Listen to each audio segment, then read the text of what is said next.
Hola, un saludo para todos nuestros seguidores, seguidoras. Le damos la más cordial bienvenida a un programa más de Domingos de Café con el profesor Rubén Darío. Agradecerles a todos por su participación en el programa, por los comentarios, las sugerencias que nos dejan a diario, ¿cierto? De todas estas sugerencias y comentarios y aportes de ustedes son los que nos ayudan a seguir funcionando. Este programa, como sabemos, tiene la finalidad de seguir enriqueciendo el acervo cultural latinoamericano. Bueno, en ese sentido, hoy tenemos un diálogo con una escritora, con una persona muy importante de las letras colombianas, de las letras internacionales, latinoamericanas.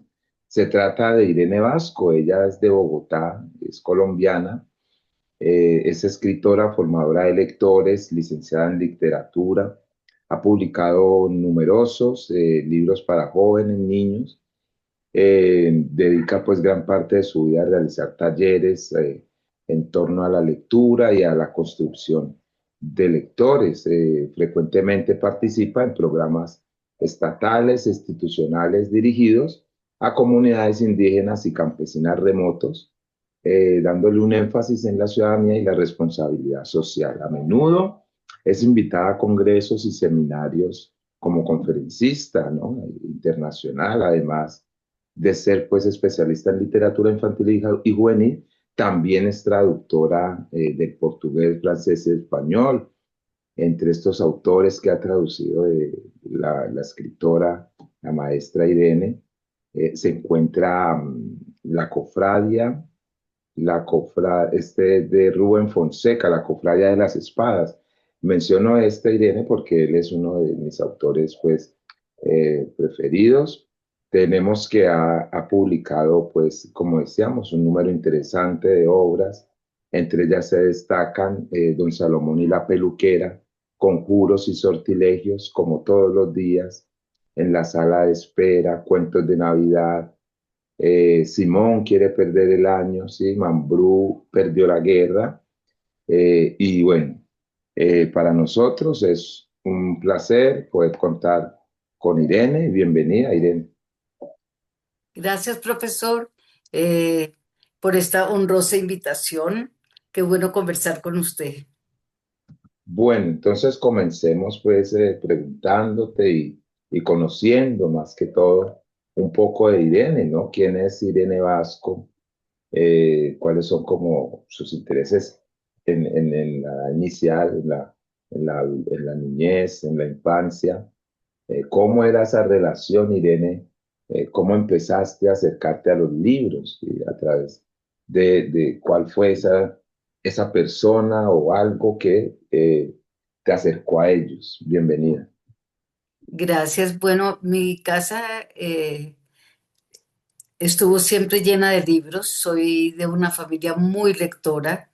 Eh, Mi abuela paterna no solamente hacía lo que deben hacer los abuelos, que es transmitirme la tradición oral, los juegos de palabras, las narraciones de espantos, todo eso, sino que leía. No es que me leyera a mí. Ella siempre tenía un gran libro en sus manos, se sentaba cerca a la ventana para que le diera buena luz. Yo la veía leer esos libros tan gordos, yo no sabía leer, y, y el placer que ella transmitía era, era algo que para mí era muy deseable. Yo decía, yo quiero sentir lo mismo que siente mi abuela cuando está ahí al lado de la ventana con ese libro tan gordo. Y por el otro lado, mis padres también eran grandes lectores. Mi mamá no solamente leía muchísimo, sino que conocía de música y libros para niños. Ella era una artista brasileña, trajo toda ese legado de Villalobos desde el Brasil, de las rondas, de las cirandas, y hacía programas de televisión para niños. Eh, y desde que yo era niña, ella estaba escribiendo para niños y me pedía a mí que le ayudara a veces a escribir también para esos programas. Entonces, realmente tuve una infancia nutrida de palabras, de poesía, de juegos, de libros, de juegos de palabras, quiero decir, eh, y de escritura. Sí, mira, ahora que te escucho y que pues me imagino serás pues una lectora voraz, esas primeras lecturas, ¿qué era lo que más te gustaba? O sea, ¿qué temas, qué tipo de historias preferías, ¿no? ¿Qué tipo de libros eran los de tu interés? Bueno, realmente lo que más recuerdo son los cuentos tradicionales, los cuentos de hadas, porque estaban ahí desde muy chiquita. Me los contaban, me regalaban los libros, pero también me daban libros de grandes autores como Eleanor Farjeon, una escritora del Reino Unido, eh, que tenía unos cuentos que me llevaban a un mundo muy desconocido para mí, eh, muy lejano, y para mí eso era muy atractivo. Recuerdo que los libros que más me gustaban eran los de la editorial Juventud, porque las ilustraciones, la variedad de autores, eh, era muy atractivo. Y por encima de todo, lo que más me gustaba, y yo creo que sigue siendo de mis lecturas favoritas, eran las historietas de Tintín, las aventuras de ese personaje belga, el reportero Tintín, los cómics. Y me fascinaba ir a la plaza de mercado con mi abuela. Ella iba con los canastos a comprar la fruta y la verdura y me dejaba a mí sentada en el puestico de las hierbas aromáticas, porque ahí alquilaban cómics. Y yo me pasaba todo el tiempo mientras ella hacía mercado leyendo cómics, entre ese olor delicioso de las aromáticas. Eso es algo inolvidable. Yo soy eh, muy aficionada a la tira cómica por todas esas razones. Me imagino que ese olor, siempre las historias con los libros son bonitas, son hermosas recordar ese primer encuentro, digamos, esos primeros momentos. Me imagino que el olor a las aromáticas te devuelve a esa época, ¿no? ¿Sí? A la época y a las lecturas. A la lectura, a la lectura.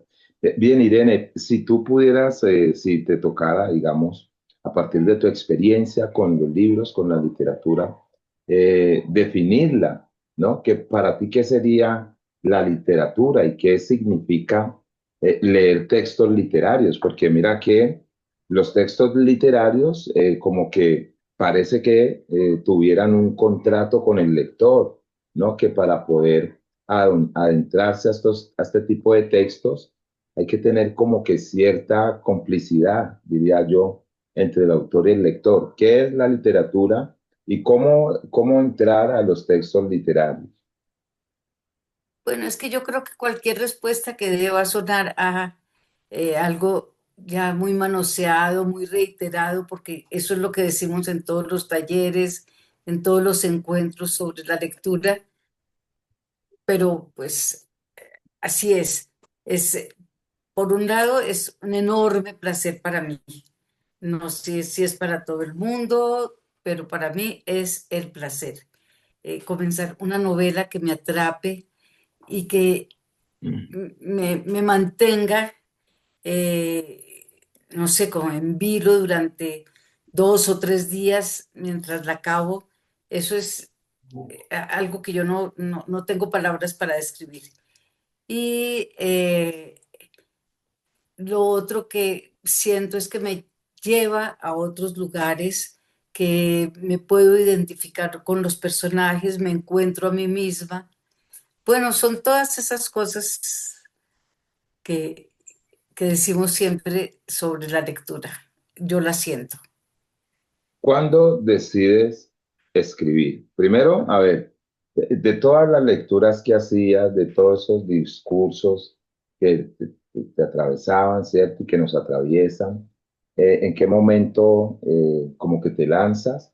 ¿Y qué es lo que determina eso, ese riesgo, ese lanzarse a escribir? Sí, es que no es un riesgo, siempre pienso en la antigüedad en que los oficios se transmitían de generación en generación, que los pescadores enseñaban a sus hijos a pescar, las, eh, las mujeres transmitían el arte porque para mí quien cocina es un artista, el arte de cocinar a sus hijas, eh, el carpintero, la modista, eran transmitidos los oficios. Mi mamá me transmitió a mí su oficio, uno de sus oficios. Mi mamá era una cantante, una artista, una maestra de canto y hacía programas de televisión y de radio para niños en los años 50, 60, durante mi infancia. Y no solamente me pedía que leyera los cuentos, que le ayudara a elegir, que me invitaba a participar en las reuniones con los creadores, con los músicos, con Francisco Sumaqué, con Beatriz Caballero, bueno, siempre mi casa estaba llena de artistas, de David Mansur como ilustrador. Ella me pedía también que escribiera, que por favor le ayudara a inventar una canción para el programa, que le ayudara a adaptar un cuento de Andersen para el programa. Entonces, no es que yo me atreviera a nada, es que recibí un legado y continué con este hasta hoy. Sí, hasta hoy. Y esa, la creatividad, digamos la creatividad, cómo alimentarla, o sea, cómo mantener, y el que no, y hoy en día que hay una discusión, y es el que no tenga esa creatividad, o todos la tenemos, o cualquiera puede escribir, cualquiera puede hacerlo, pero ¿cómo despertar o cómo consolidar esa creatividad que se necesita para pues, precisamente construir un mundo posible, ¿no? Esa imaginación, ¿de dónde puede surgir o de dónde la encuentras tú, Irene? Sí, yo pienso que escribir no es la única manera de expresarse, es una de tantas maneras. Están los pintores, los músicos, eh, como decía antes, las personas que cocinan, las personas que hacen sombreros. Siempre hay una manera distinta de expresar sentimientos, emociones, el mundo interior y volverlo algo para los demás, para compartir con, con los otros. Y para mí la manera es escribiendo. Cada uno tiene su, su legado, su mundo interior, su mundo cultural, lo que ha recibido de su entorno y es ser capaz de exteriorizarlo, de darle una forma comprensible para los demás. Eh, Pienso que la creatividad no es algo inherente al escritor, sino a todos los seres humanos. Todos estamos siempre expresándonos y, y bueno, para escribir es que no sabría, yo no, eso de dar fórmulas o recetas, a mí no se me da. Mira, yo he visto en estos años que he enseñado, mi trabajo es con niños y jóvenes, y al principio esos niños decían que no, y algunos jóvenes que no les gustaba escribir, ¿cierto? Y que no les gusta, que no les gustaba, y que no. Después de leer algunos cuentos, después de identificarse, porque les propongo una lectura desde lo humano, reírnos con estos personajes, aventurarnos con ellos, disfrutar y llorar con lo que están viviendo. Entonces allí, de pronto, sienten como esa necesidad o el deseo de crear un personaje, ¿ya? Y decían, y hasta ese momento no les había gustado, ni habían pensado en hacerlo. Incluso otros jóvenes en los que han estado en contextos violentos, a través de la escritura y de la literatura, han cambiado un poco el panorama porque lo he visto y lo he comprobado. Entonces está allí, pero creo que está allí en todos. Me refiero a la literatura específicamente, no a las otras artes, sino a los libros, a la escritura. Entonces está allí, pero crees que debemos es como de encontrar la forma, y tú tienes también un trabajo pedagógico de hacer que o de mirar cómo estos jóvenes, estos niños, nacen, les nace, o como dicen, despierta en ellos ese deseo de escribir, o se les despierta la creatividad de repente, porque también la literatura hace que otros encuentren su propia, digamos, disciplina, su propio interés, ¿no? Su propia creatividad. Sí, yo hago talleres para despertar el deseo escritor. Tengo una serie de estrategias, de juegos para desencadenar las palabras, pero eso es algo para hacer un taller. Sí. No, cada ejercicio tiene un sentido, yo sé para dónde voy. Los demás no lo ven tan evidente, sino cuando ya hay un proceso completo que se ha llevado a cabo. Entonces ahí todo adquiere sentido. Yo voy jugando con y despertando las ganas Eso. eh, de, de escribir en los demás. Ajá, Y yo pienso que muchas veces yo me pregunto por qué son, porque siempre me piden los talleres, porque la gente quiere regresar a mis talleres y me vuelven a invitar.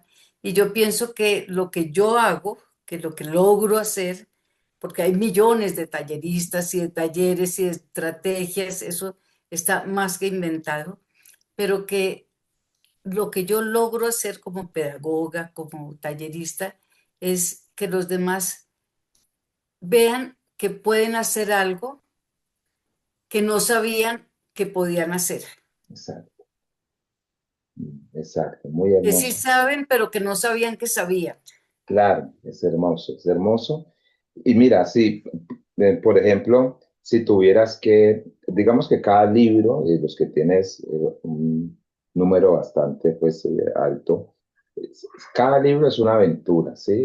Seguramente es una historia diferente, pero si pudieras generalizar, tener una idea general de todo, tu producción, ¿cuál sería como la intención de tu obra? O sea, escribes para dejar que en el lector, para hacer que este lector, cuando acabe de leer, por ejemplo, Conjuros y Sortilegios, o cualquier libro, niño, joven, o cualquier persona, que le deje, que le suscite en él. No, ganas de leer más, eh, pero yo no tengo ninguna intención cuando escribo. Escribo porque tengo una historia en mi cabeza, porque tengo unas ideas que quiero expresar, pero nunca estoy pensando en que esto va a pasarle al lector. No quiero dejar enseñanzas, ni lecciones, ni moralejas, nada. Excelente. Eso para mí sería como acabar con la escritura. Mira, yo te escucho y me llena de alegría porque estos días he venido discutiendo sobre eso. Y ese es el compromiso que algunos escritores, poetas, autores dicen, ¿no? Que la literatura tiene, y la responsabilidad social. Y entonces les preguntaba, hemos discutido esto, de si debe de ser así, o sea, si todo lo que se escribe, todo lo que se produce en el arte, debe tener una finalidad o específica, ¿ya? Por decir algo, si es de denuncia, hay unas escritoras de literatura infantil muy comprometidas, digamos, y a través de estas historias denuncian injusticias, dictaduras. No sé si en tu caso o en tu cosmovisión, bueno, en tu interpretación del mundo, creas que debe de ser así, de que a través de una historia infantil o de cualquier historia, debe de haber detrás una denuncia, no sé, una ideología, porque también hay autores hay libros panfletarios, ¿no? Que se vuelven es como un panfleto. Si yo no podría escribir pensando en eso, es posible que algunos de mis libros de alguna manera reflejen eso, pero no es porque yo haya decidido hacer una denuncia, ni un panfleto, ni una... eh, nada. Por ejemplo, voy a hablar de uno, de dos en particular. Está Mambrú perdió la guerra y El último vuelo de Hortensia.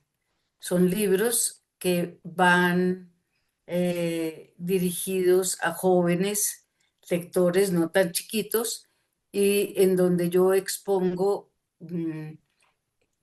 hechos, hechos, no, ficción, pero basado en hechos que yo he visto en nuestra historia de Colombia contemporánea, eh, muy mediada por la violencia, por el conflicto, y son libros dolorosos. Cuando yo los escribo, no estoy pensando en que tengo que contar eso, en que es una denuncia, en que es un deber. Es que yo he vivido situaciones cercanas, me han contado personas muy cercanas, he sufrido, me ha dolido, y la manera de limpiarme el dolor, de sentirme bien, porque a veces llego de los viajes muy maltrecha, enferma por todo ese dolor que he sentido a donde voy, y tengo que sanarme yo. Y mi manera es escribiendo esos libros en donde cuento lo, lo que he recibido, Sí, pero interesante. sin ninguna intención de que esto vaya a sanar a los demás, ni de que vaya a hacer una denuncia, ni que es la justicia, no, nada de eso, porque yo no tengo la palabra sagrada que va para decir esas cosas. Sí, bueno, es interesante y que cada autor, autora tiene, digamos, su forma, ¿no? Su manera, sus métodos, sus procesos. Mira, hay algo que llama la atención también de estos autores y autoras como tú, prolíficos, es en la creación de los personajes, ¿no? Porque cómo hablar desde ese lugar de tantos personajes y cómo convertirlos o cómo lograr que sean verosímiles, porque mm, colocarse en ese lugar sin ser, ¿no? Sin ser lo que es ese personaje, a veces resulta complicado, es complejo. Por ejemplo, yo te digo así puntual que recuerde que es una autora también local, es Yolanda Reyes, con estos cuentos infantiles. Mira, estos cuentos, cualquier niño que lo lea se identifica. Es una situación cualquiera de un salón de clase, ¿sí? Tomó esas situaciones vividas y las reconstruyó, ¿sí? Recreó todas esas situaciones y eso logró hacer que que los jóvenes, los estudiantes se identificaran, ¿no? Entonces, ¿cómo construir los personajes para lograr eso en el lector, ¿no? Creerle, identificarse, querer leer más, ¿no? Sí, pues es que la verdad es que son preguntas muy difíciles. La creación de los personajes son historias que a mí me tienen que dar muchas vueltas en la cabeza. Algo que yo he vivido, que me ha conmovido, para bien o para mal, porque la mayoría de mis libros son sobre otros asuntos, no son sobre la violencia. Solo son tres, creo, entre 40 los que tocan el conflicto en Colombia. Pero, eh, pero yo tengo que sentir cerca, conocer a alguien y dirigirme a alguien en particular cuando estoy escribiendo, eh, para poder encontrar la tonalidad, para poder dirigirme, como cuando uno cuenta así, conversando. Yo no sé, es que no sé cómo contestar esa pregunta. Voy a contestar sobre otra cosa, también sobre construcción de personajes. Hay un libro mío que se llama Las sombras de la escalera. Es un libro que tuve que escribir 5 veces, desde la primera línea hasta la última, porque hay fantasmas. Para mí los fantasmas son irreales, porque los fantasmas no existen. Y además eso lo repito en el libro varias veces, los fantasmas no existen, pero hay fantasmas dentro de mi historia, fantasmas muy vivos que participan y son protagonistas de los acontecimientos en esa historia. Y tuve que escribir ese libro tantas veces porque yo no lograba que los fantasmas sonaran reales, Exacto. que fueran seres vivos tan reales como los otros personajes, como el niño que narra la historia, como todos los demás. Era muy difícil darle verosimilitud a mis fantasmas y creo que lo logré, creo yo. Claro. Y entonces tú dirías que es una mezcla, que para construir una historia puede ser una mezcla de experiencia, de conocimiento y de lecturas, ¿no? O sea, De lecturas y de disciplina, de trabajo, de permanencia, de no dejar de no decir, ay, ya acabé y ahí se quedó, sino de regresar y regresar, por eso hablo de disciplina. Cada año volvía y comenzaba el libro, hasta que sentí que ya se podía publicar. Ahorita yo siempre comienzo libros en enero porque es tiempo de vacaciones, en donde recojo muchas de las cosas que he vivido durante el año pasado y acabo de escribir un cuento en donde la protagonista es una gata, la narradora, eh, una gata muy antipática que odia a los perros y a la gente y no tengo ninguna intención de nada, solamente era divertirme yo. Y creo que los dueños de los perros me van a odiar, es decir, la mayoría de la gente me va a odiar porque, porque esta gata hace pasar muy mal a los perros. bueno, mira, aquí nos quedaríamos horas, horas contigo, Irene. El tiempo pues se nos está agotando, se nos agota. Entonces, para finalizar, simplemente que nos hables de dos temas muy puntuales, ¿sí? De dos aspectos, ¿ya?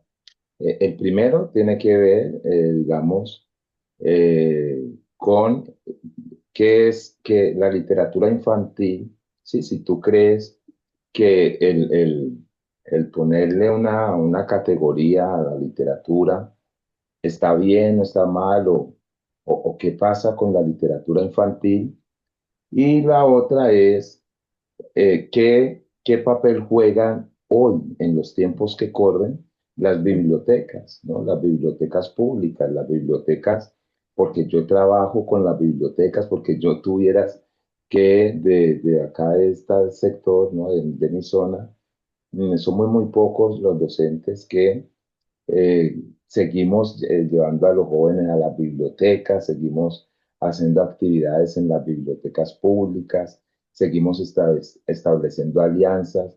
Yo las bibliotecas las utilizo para hacer conversatorios, para llevar a los estudiantes. Entonces, ¿cuál crees tú que en esta era digital, en esta dictadura digital, ¿sí?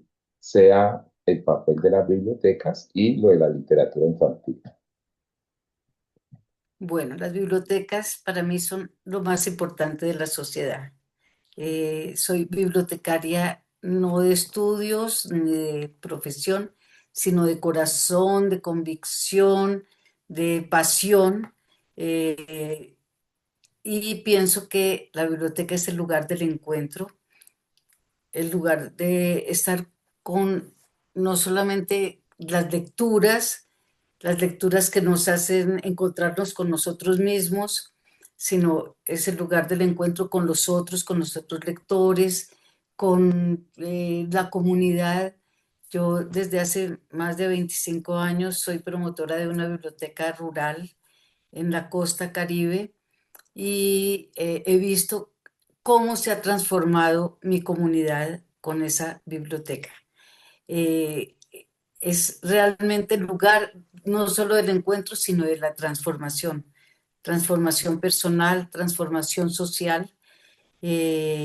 Y bueno, yo me puedo quedar horas hablando de las bibliotecas. Así que me alegra mucho, profe, que siga siendo un apasionado de la biblioteca. Y la literatura infantil y juvenil, eh,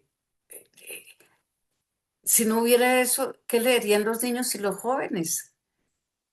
Tendrían que entrar de una vez a la Divina Comedia sin haber pasado por eh, procesos lectores que los ayuden a llegar hasta la Divina Comedia y ser capaz de leerla.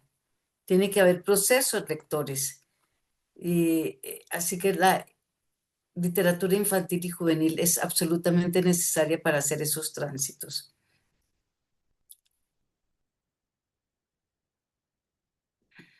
Bueno, le agradecemos a Irene, a todos ustedes por estar allí, por seguirnos, invitarlos para que en nuestro próximo café nos acompañen porque vamos a tener un invitado de las letras muy especial también, muy importante.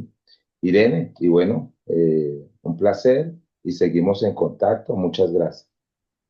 Listo, profesor, y muchísimas gracias de nuevo por la invitación. Ok, un abrazo.